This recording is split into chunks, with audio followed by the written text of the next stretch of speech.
هواية ناس دائما تسألني أنت شنو شغلك؟ ايش تشتغل؟ أني أشتغل هواية شغلات، لكن شغلتي الأساسية هي سائق هذه السفينة الفضائية.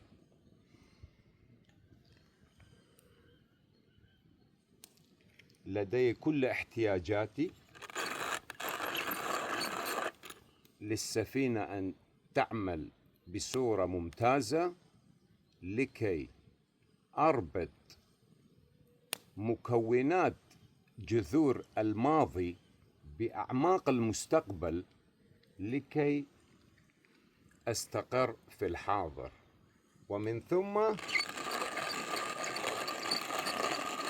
التأمل في صنع القهوة وقرار الشاي والكاكاو والماء الساخن والتبغ والحياة.